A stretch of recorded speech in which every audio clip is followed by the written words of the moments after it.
파업에 관하여 블라디미르 레닌. 노동자 파업은 근년에 러시아에서 극히 빈번하여졌다. 파업이 몇 번씩 일어나지 않은 공업도라고는 하나도 남지 않았다. 그리고 대도시들에서는 파업이 도대체 중지되지 않고 있다.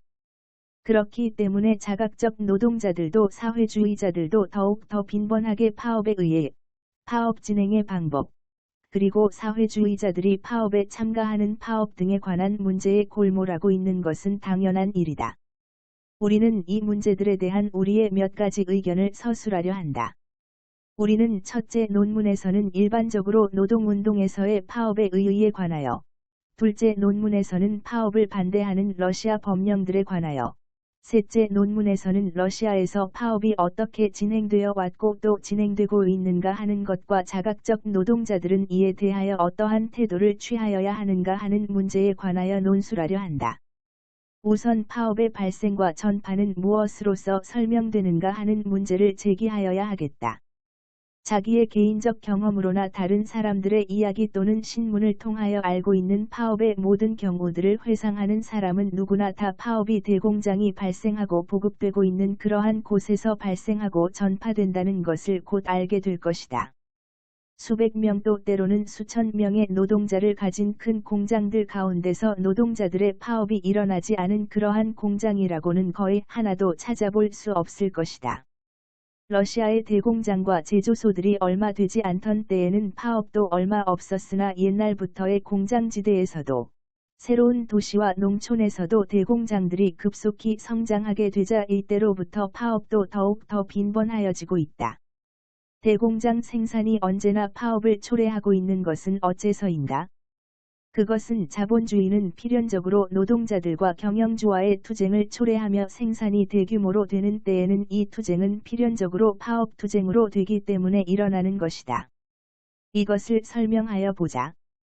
자본주의라는 것은 토지, 공장, 도구 등등이 소수 토지 소유자와 자본가에게 속하고 있는 반면에 인민 대중은 아무러한 또는 거의 아무러한 재산도 가지고 있지 못하며 따라서 고용노동자로 되지 않을 수 없는 그러한 사회제도이다.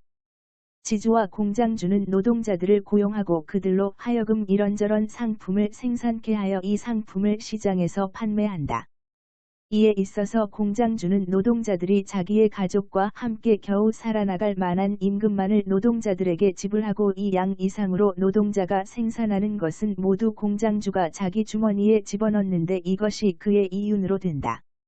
이와 같이 자본주의 경제에서는 인민 대중이 다른 사람들에게 고용되어 자기를 위하여서가 아니라 임금을 받고 경영주를 위하여 노동한다.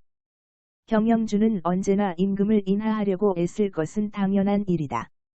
즉 노동자들에게는 임금을 적게 주면 적게 줄수록 그들에게는 더욱 많은 이윤이 남게 되는 것이다.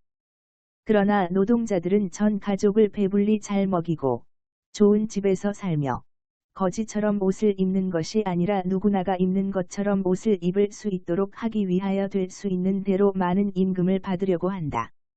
이리하여 고용주와 노동자 사이에는 임금으로 인한 끊임없는 투쟁이 벌어진다. 경영주는 자기의 마음에 드는 어떠한 노동자든지 고용할 수 있으며 따라서 그는 가장 값싼 노동자를 구한다.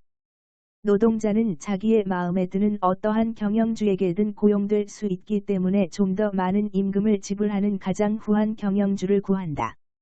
노동자는 그가 농촌에서 일하거나 도시에서 일하거나 또는 지주, 부유한 농민, 청부인 또는 공장주에게 고용되거나를 불문하고 그는 언제나 경영주와 흥정을 하며 임금 때문에 그와 싸운다. 그러나 노동자는 단독으로 이 투쟁을 진행할 수 있겠는가? 노동자의 수는 더욱 더 많아진다. 즉 농민들은 영락하여 농촌을 버리고 도시로, 공장으로 간다. 지주와 공장주들은 기계를 설치하며 그 기계는 노동자들로부터 일을 빼앗는다. 도시에는 실업자가 더욱 늘어가고 농촌에는 거지가 더욱 많아진다. 줄인 인민은 임금을 더욱 더 싸게 만든다. 노동자는 단독으로 고용주와 싸우지 못하게 된다. 만약 노동자가 높은 임금을 요구하거나 임금 인하에 동의하지 않게 된다면 고용주는 이렇게 대답할 것이다. 가거라. 굶주린 자들이 문 밖에 수두룩하다. 그들은 싼 임금을 받고도 즐겨 일한다라고.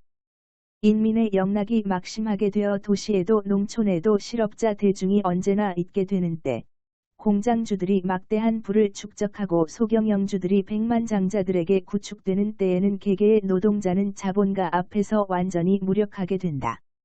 자본가는 노동자를 완전히 억압하고 그를 몰아내다가 죽도록 고된 노동에 혹사할 가능성, 그것도 본인 한 사람뿐만 아니라 그의 저도 그의 아이들도 혹사할 가능성을 가지게 된다. 그리고 사실 노동자들이 아직도 법의 보호를 받지 못하고 있으며 자본가에게 반항하지 못하고 있는 그러한 생산 부문을 살펴보라. 그러면 17번지 내지 19시간에까지 달하는 터무니없이 긴 노동시간을 보게 될 것이고, 노동 때문에 맥이 빠진 물결표 쌓인 6세의 아이들을 보게 될 것이며, 언제나 굶주리고 있고 기아 때문에 점차 죽어가는 노동자들의 세대를 보게 될 것이다. 예를 들면 자기 집에서 자본가를 위하여 일하는 노동자들이 그러하다. 노동자라면 누구나 이 밖에도 무수히 많은 신뢰를 상기할 수 있을 것이다. 사실 노동자들이 자본가에게 반항하지 못하며 고용주의 전횡을 제한하는 법령을 쟁취하지 못하는 경우에는 자본가들이 감행하는 노동자에 대한 몸서리나는 압박은 심지어 노예제도나 농노제도 하에서도 결코 그 유래를 찾아볼 수 없었던 것이다. 이리하여 자신을 이러한 극단한 처지에까지 빠지지 않게 하기 위하여 노동자들은 필사적인 투쟁을 시작한다. 그들 각자가 단독으로는 전혀 무력하며 자본의 억압 밑에서 멸망의 위협을 받고 있다는 것을 보고서 노동자들은 공동으로 자기의 경영주를 반대하는 폭동을 일으키기 시작한다. 노동자 파업이 시작된다. 처음에는 노동자들은 흔히 자기가 무엇을 획득하려 하는가조차 깨닫지 못하며 무엇 때문에 자기가 이런 일을 하는지를 의식하지 못한다. 그들은 단순히 기계를 깨뜨리고 공장을 파괴한다. 그들은 다만 공장주로 하여금 그들의 분격을 느끼게 하려 하며 자기들의 처지가 왜 그렇게도 절망적인가, 무엇을 자기들이 지향하여야 하는가를 아직도 알지 못한 채 참을 수 없는 처지를 벗어나기 위하여 그들은 자기들의 공동의 역량을 시험해 본다. 모든 나라에서 노동자들의 분격을 개별적 폭동, 즉 우리나라에서 경찰과 공장주들이 부르는 바와 같이 봉기로서 시작되었다. 모든 나라에서 이 개별적 폭동은 한편으로는 많으나 적으나 평화적인 동맹 파업을 일으켰고, 또 한편으로는 자기의 해방을 위한 노동계급의 전면적 투쟁을 야기시켰다. 동맹 파업 또는 총파업은 노동계급의 투쟁에 있어서 대체 어떠한 의의를 가지는 것인가? 이 문제에 대답하자면 우선 여기에서 우리는 파업에 대하여 좀 더 세밀히 언급하지 않으면 안 된다. 우리가 이미 본 바와 같이 노동자의 임금이 고용주와 노동자와의 계약으로서 결정되며, 또 이때의 개개의 노동자는 극히 무력한 만큼 노동자들은 반드시 공동으로 자기들의 요구를 고수하여야 하며, 고용주가 임금을 인하하는 것을 방해하거나 또는 더욱 높은 임금을 전취하기 위하여 반드시 파업을 조직하여야 한다는 것이 명백하다. 그리고 사실 자본주의 제도를 가진 나라로서 노동자의 파업이 일어나지 않을 그러한 나라라고는 하나도 없는 것이다. 유럽의 모든 나라나 미국에서는 노동자들이 어디서나 단독으로는 무력하다는 것을 느끼고 있으며, 파업을 조직하거나 또는 파업을 단행하겠다고 위협하면서 다만 공동적으로만 고용주에 대항할 수 있다. 그리고 자본주의가 더욱 발달하면 할수록, 대공장과 제조소가 더욱 급속히 성장하면 할수록, 소자본가들이 대자본가들에게 더욱 맹렬하게 구축당하면 할수록 노동자들의 공동적 반항의 필요성은 더욱 진정한 것으로 된다. 그것은 실업이 더욱 첨예화되고, 될 수 있는 한 값싸게 상품을 생산하려고 애쓰는, 그런데 이렇게 하자면 노동자에게도 될 수 있는 대로 낮은 임금을 지불해야 한다. 자본가들 사이의 경쟁이 더욱 치열해지며, 공업의 동요와 공황이 공업에서의 공황과 또 노동자들에 대한 그 의의에 관해서는 다음번 적당한 기회에 좀 더 자세히 말할 것이다. 그러나 지금은 근년에 와서 러시아에서는 공업적 사업이 훌륭하게 진행되었고, 공업이 융성하였으나 현재 1899년 말에는 이미 이 융성이 공황으로, 즉 상품 판매에서의 정체, 공장주들의 파산, 소경영주들의 영락 및 노동자들의 비참한 재난 실업, 임금이나 기타로 끝날 명백한 징조가 보이고 있다는 사실만을 지적하였다. 레닌 더욱 격화되기 때문이다. 공업이 융성하는 때에는 공장주들은 막대한 이윤을 얻는데 그것을 노동자들과 나누려고는 하지 않는다. 그러나 공황의 시기에는 공장주들은 손해를 노동자들에게 전가하려고 애쓴다. 유럽의 여러 나라에서는 누구나가 다 자본주의 사회에서의 파업의 필요성을 인정하기 때문에 이 나라들에서는 법령이 파업 조직을 금지하지 않고 있다.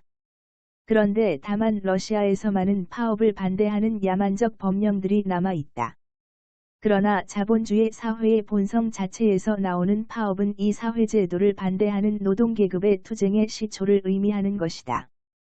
개개의 무산 노동자들이 부유한 자본가들과 대립하는 때에는 그것은 노동자들의 완전한 예속을 의미한다. 그러나 이 무산 노동자들이 단결하는 때에는 문제가 달라진다.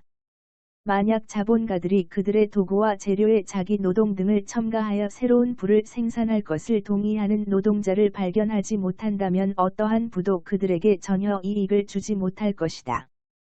노동자들이 개별적인 경영주와 관계하는 때에는 어디까지나 진짜 노예로서 한 조각의 빵 때문에 남을 위하여 영원히 노동하게 될 것이며 온순하고 말없는 피고용인으로 영원히 남아있게 될 것이다. 그러나 노동자들이 공동으로 자기들의 요구를 선언하고 불룩한 돈주머니를 가진 자에게 복종하기를 거부하는 때에는 그들은 이미 노예로 되지 않고 인간으로 될 것이며 그들은 자기의 노동이 다만 한 줌도 못 되는 기식자들을 부유하게 만들기 위해서만 이용될 것이 아니라 노동하는 사람들에게 그들이 인간답게 살 가능성을 주도록 하는 것을 요구하기 시작한다. 노예들은 주인으로 될 것을, 즉 지주나 자본가가 원하는 대로가 아니라 근로하는 사람들 자신이 원하는 대로 그렇게 노동하고 생활할 것을 요구하여 성명하기 시작한다. 파업이 자본가들에게 언제나 극심한 공포를 일으키는 것은 그것이 바로 그들의 지배를 뒤흔들기 시작하기 때문이다. 그대의 힘찬 손이 그것을 원한다면 수레바퀴는 모조리 머물고 말 것이다. 이런 구절이 노동계급에 관한 독일 노동자들의 어떤 노래에 있다. 또 사실 공장, 제조소, 지주의 농장, 기계, 철도 등등 이 모든 것은 마치 거대한 기계장치의 차륜과도 같다. 이 기계장치는 각종 산물을 획득하고 그것을 가공하여 적당한 곳으로 배달한다. 이 기계장치 전체를 운전하는 것은 토지를 경작하며 광석을 채굴하며 공장에서 상품을 만들어내며 가옥과 작업장과 철도를 건설하는 노동자이다. 노동자들이 노동하는 것을 거절하는 때에는 이 기계장치 전체가 정지될 위험에 빠진다. 개개 파업은 자본가들에게 진정한 주인은 그들이 아니라 더욱 더 우렁찬 목소리로 자기의 권리를 선언하는 노동자들이라는 것을 상기시킨다. 개개 파업은 노동자들에게 그들의 처지가 절망적이 아니라는 것, 그들은 고독하지 않다는 것을 상기시킨다. 파업자들에게나 인접한 또는 근방의 공장들 또는 동일한 생산 부문에 속하는 공장들의 노동자들에게 파업이 얼마나 커다란 영향을 주는가를 보라. 보통의 평화적 시기에는 노동자는 말없이 멍에를 메고 경영주에게 반항하지 않으며 자기의 처지에 대하여 깊이 생각하지 않는다. 파업 시에는 그는 자기의 요구를 소리 높이 선언하고 경영주에게 그가 감행한 모든 학대를 회상시키며 자기의 권리를 선언하며 다만 자기 일신이나 다만 자기의 노임에 대하여서만 생각하는 것이 아니라 자기와 함께 일을 포기하고 가난을 두려워하지 않고 노동자의 위험을 고수하고 있는 모든 동지들에 대하여서도 생각한다. 파업은 그 어느 것을 막론하고 노동자에게 허다한 곤란을, 다만 전쟁의 재난과나 비교할 수 있는 그러한 무서운 곤란을 가져온다. 즉 가족들의 기아, 임금의 상실, 또 빈번한 체포, 그가 오랫동안 살아왔고 또 일을 하고 있던 도시로부터의 추방이 그것이다.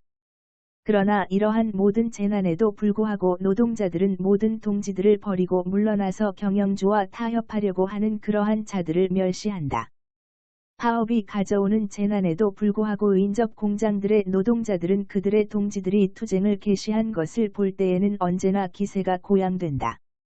단 한 사람의 부르주아의 반항을 분쇄하기 위하여 이러한 불행을 참는 사람들은 전체 부르주아지의 세력도 능히 분쇄할 수 있을 것이다 라고 사회주의의 위대한 스승의 한 사람인 엥겔스는 영국 노동자들의 파업에 대하여 말하였다. 흔히 하나의 공장이 파업을 하기만 하면 그 뒤를 따라 즉시로 많은 공장들에서 일련의 파업이 시작된다. 파업의 정신적 영향은 이와 같이 크며 비록 일시적이나마 노예의 신분으로부터 부자들과 동등한 권리를 가진 인간으로 되는 자기 동지들의 면모는 노동자들에게 몹시 감염적인 작용을 일으키는 것이다. 온갖 파업은 거대한 힘으로써 사회주의에 관한 사상, 즉 자본의 압박으로부터의 자기의 해방을 위한 전체 노동계급의 투쟁이라는 사상으로 노동자들을 이끌어간다. 어떤 공장 또는 어떤 생산, 어떤 도시의 노동자들은 대파업이 있기 전에는 거의 사회주의를 알지 못하였고 생각도 안 했던 것이 파업이 있은 후에는 소조들과 동맹들이 그들 속에 더욱 더 강력하게 전파되며 더욱 더 많은 노동자들이 사회주의자로 되는 그러한 일이 매우 자주 있었다. 파업은 경영주들의 힘이 어디에 있고 노동자들의 힘이 어디에 있는가를 이해하도록 노동자들에게 가르치며 다만 자기의 경영주에 대하여서 뿐만 아니라 또 다만 자기의 가장 친근한 동지들에 대하여서 뿐만 아니라 전체 경영주들에 대하여, 전체 자본가 계급에 대하여, 그리고 전체 노동자 계급에 대하여 생각하는 것을 가르친다. 몇 세대에 걸친 노동자들의 노력에 의하여 수백만 금을 번 공장주가 가장 사소한 임금 인상에도 동의하지 않거나 또는 심지어 임금을 더욱 인하하려고까지 하며 또 노동자들이 반항하는 경우에는 수천의 굶주린 가족들을 길바닥에 내모는 때일 이런 때 노동자들은 전체 자본가 계급이 전체 노동자 계급의 적이라는 것. 노동자는 다만 자기 자신과 자기들의 단결에만 희망을 걸 수 있다는 것을 똑똑히 알게 된다. 공장주가 전력을 다하여 노동자들을 기만하고 자신을 그들의 은인으로 보이게 하며 어떤 공허한 선물이나 어떤 거짓 약속으로서 노동자들에 대한 자기의 착취를 은폐하려고 애쓰는 그러한 일이 아주 많다. 온갖 파업은 언제나 이 모든 기만을 일격에 분쇄하고 노동자들의 은인은 양의 가죽을 쓴 승냥이라는 것을 보여준다. 그러나 파업은 노동자들로 하여금 다만 자본가들에 대해서 뿐만 아니라 또한 정부에 대해서도 법령에 대해서도 눈을 뜨게 한다. 공장주들이 자신을 노동자들의 은인으로 보이려고 애쓰는 것과 꼭 마찬가지로 관리들과 이들의 졸도들도 자르와 자르 정부가 공장주인들과 노동자들에게 대하여 똑같이 공정하게 배려하고 있다는 것을 노동자들로 하여금 믿게 하려고 애쓴다. 노동자는 법률을 알지 못하며 관리들 특히 고급 관리들을 상대하는 일이 없으며 그렇기 때문에 흔히 이러한 모든 것을 믿는다. 그러나 마침내 파업이 일어났다. 공장에는 검사, 공장 감독관, 경찰도 자주 군대까지 나타난다. 노동자들은 자기들이 법을 위반한 것을 알게 된다. 즉 법은 공장 주인들에게는 그들이 회합하여 노동자들의 임금을 어떻게 인하할 것인가 하는 문제를 공공연하게 논의할 것을 허가하고 있으나 노동자들에게는 그들이 공동약속을 하였다 하여 죄인으로 선고한다. 노동자들을 그들의 집에서 내쫓으며 경찰은 노동자들이 물품을 외상으로 얻을 수 있을 매점의 문을 닫으면서 노동자들이 전혀 평온하고 조용하게 하고 있어도 이들에 대한 박해를 병사들에게 사주하려고 애쓴다. 심지어 노동자들을 사격하라고까지 병사들에게 명령하며 그들이 달아나는 사람들의 등을 쏘아 무장 없는 노동자들을 죽이는 때에는 자르 자신이 군대에 감사를 보낸다. 1895년 야로슬라블에서 파업 노동자들을 살해한 병사들에게 자르는 이렇게 사의를 표하였다. 자르 정부가 자본가들을 옹호하고 노동자들의 손과 발을 결박하는 그러한 자기의 가장 흉악한 원수라는 것을 노동자는 누구나 똑똑히 알게 된다. 법령은 다만 부자를 위하여 제정된다는 것. 관리들도 바로 부자의 이익을 옹호하고 있다는 것. 노동 대중에게 대해서는 그들의 입을 틀어 막아서 자기의 요구를 언명할 가능성을 주지 않는다는 것. 그리고 노동계급은 파업의 권리와 노동자 신문을 발행할 권리와 또 법령을 발표하고 그 집행을 감시할 인민대표기관에 참가할 권리를 반드시 쟁취하도록 노력하여야 한다는 것을 노동자는 이해하기 시작한다. 그리고 정부는 파업이 노동자들의 눈을 뜨게 한다는 것을 매우 잘 알고 있으며 바로 그렇기 때문에 정부는 파업을 그렇게도 몹시 두려워하며 무슨 일을 하였어라도 가급적 신속히 그것을 거버리려고 애쓰는 것이다. 전력을 다하여 사회주의자들과 자각적인 노동자들을 박해한 것으로서 특히 유명해진 독일의 어떤 내무대신이 일찍이 인민대표들 앞에서 파업마다 혁명의 다투사 괴물가 엿보고 있다고 언명한 것은 우연한 일이 아니다. 개개 파업이 있을 때마다 정부는 노동자의 적이며 노동계급은 인민의 권리를 위하여 정부와 투쟁하도록 준비를 갖추어야 한다는 의식이 노동자들 속에서 강화되며 발전한다. 이리하여 파업은 노동자들에게 단결하는 훈련을 주며 파업은 그들에게 오직 공동으로만 자본가들을 반대하는 투쟁을 진행할 수 있다는 것을 보여주며 파업은 전체 공장주 계급과 전제적인 경찰 정부를 반대하는 전체 노동계급의 투쟁을 생각하도록 노동자들에게 가르쳐 준다. 바로 이 때문에 사회주의자들은 파업을 전쟁의 학교, 노동자들이 관리들의 압박과 자본의 압박으로부터 전체 인민과 전체 근로자들을 해방시키기 위하여 자기들의 적을 반대해서 전쟁을 진행하는 것을 배우는 학교라고 부르고 있다. 그러나 전쟁의 학교는 아직도 전쟁 자체는 아니다. 파업이 노동자들 사이에서 광범위 전파되는 때, 일부 노동자들은 또 일부 사회주의자들도 다음과 같이 생각하기 시작한다. 즉 노동계급은 다만 파업에만 그리고 파업금고나 파업조합에만 국한할 수도 있으며, 파업 하나만으로도 노동계급은 자기 처지의 본격적인 개선, 심지어는 자기의 해방까지도 획득할 수 있다고.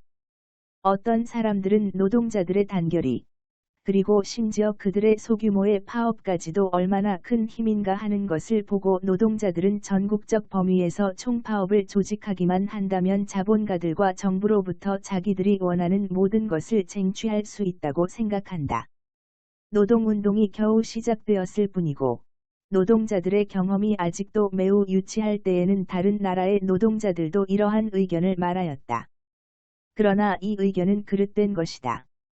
파업은 자기의 행방을 위한 노동계급의 투쟁의 한 수단이지만 유일한 수단은 아니며, 그렇기 때문에 노동자들이 만약 다른 투쟁 수단들의 주의를 돌리지 않는다면 그들은 이로써 노동계급의 성장과 성공을 더디게 할 것이다.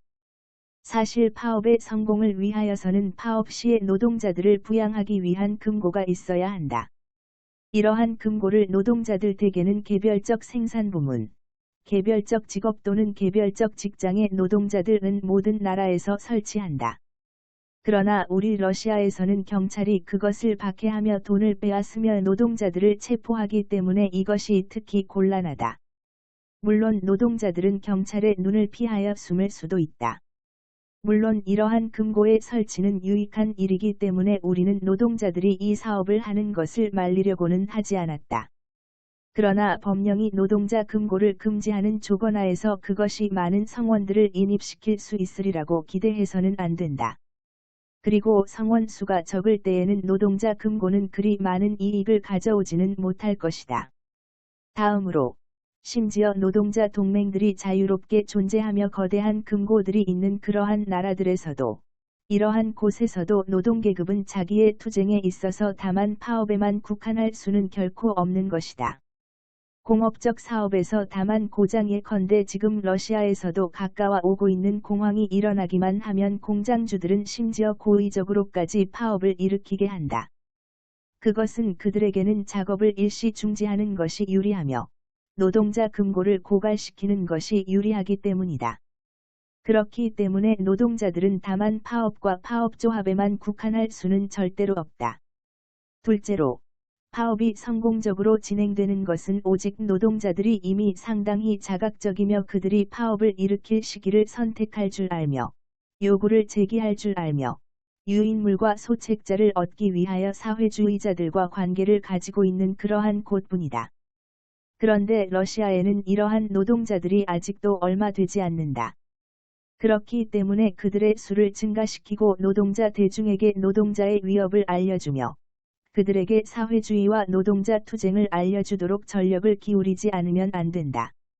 사회주의자들과 의식적인 노동자들은 이를 위하여 사회주의적 노동자 당을 조직하여 이 과업을 공동으로 담당하여야 한다. 셋째로, 우리가 이미 본 바와 같이 파업은 정부가 노동자의 적이라는 것, 정부에 대하여서는 투쟁을 전개하여야 한다는 것을 노동자들에게 가르쳐 준다. 그리고 모든 나라에서 사업은 점차 노동자들에게 그들의 권리를 위하여 그리고 전체 인민의 권리를 위하여 정부와 투쟁을 전개하는 것을 실제로 가르쳤다. 우리가 방금 말한 것처럼 이와 같은 투쟁은 오직 사회적으로 노동자 당만이 정부와 노동자의 위협에 관한 옳은 개념을 노동자들 사이에 전파시키면서 전개할 수 있는 것이다.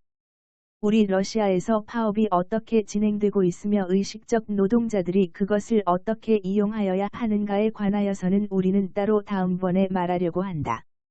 그러나 지금은 위에서 이미 지적한 바와 같이 파업은 전쟁의 학교이고 전쟁 자체는 아니라는 것. 파업은 투쟁의 한 수단에 불과하며 노동운동의 한 형식에 불과하다는 것을 우리는 말하지 않으면 안 되겠다. 노동자들은 개별적인 파업으로부터 전체 근로자들의 해방을 위한 전체 노동계급의 투쟁으로 이행할 수 있고 또 이행하여야 하며, 사실 많은 나라들에서 이행하고 있다. 모든 의식적 노동자들이 사회주의자로, 다시 말하면 이러한 해방을 지향하는 사람으로 되는 때, 또 그들이 노동자들 사이에 사회주의를 전파시키기 위하여, 노동자들에게 그들의 적들을 반대하는 모든 투쟁 수단을 가르치기 위하여 그들이 전국적으로 서로 단결하는 때, 그리고 정부의 압박으로부터 전체 인민을 해방시키고 자본의 압박으로부터 모든 근로자들을 해방시키기 위하여 투쟁하는 사회주의적 노동자 당을 그들이 조직하는 때 대쉬 그 때에야 비로소 노동계급은 전체 노동자들을 단결시키는 전 세계 노동자들의 거대한 운동에 합류하여 전 세계 노동자들은 단결하라. 라는 말이 적힌 붉은 길을 치켜들게 되는 것이다.